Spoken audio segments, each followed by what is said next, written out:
5.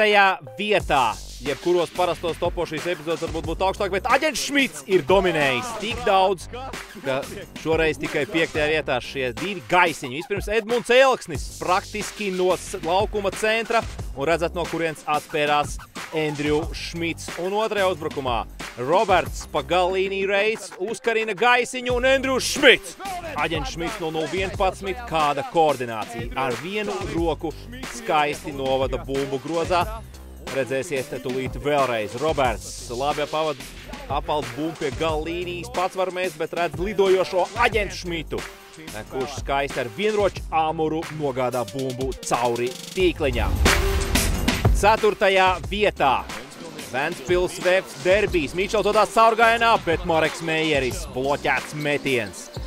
Un ka Meins Mičels it kā negūs mācību, vēlreiz dodās caurgājienā un vēlreiz Mareks Meijeris saka, nē, šī nebūs tava diena, bet beigās tomēr tā ir Ventspilnieku diena. Ventspils uzvar LBL derbijā. 3. vietā Andrew Šmita vecā māte nāk no Latvijas un bērnībā viņam daudz lasījusi pasaku Sprīdītis. Ko Sīkstuls teica Sprīdītim? Arrā no mana soda laukuma diedelnieka! 2. vietā VF Ventspils derbijs. Mārtiņš Mērs caurgājienā bloķēts metiens Andrejam Gražulim. Latviju koknesim labs 3 solis. Māris Bružiks labi pastrādājis. Un 1. vietā Edmunds Elksnis izbraucās cauri pick-and-roll aizsardzībai, un kurš gan cits, ja ne Andrew Šmits. Skatāmies atkārtojumā. Skaista piespēle neskatoties. Bumba atrodas pat zem stīpas līmeņa.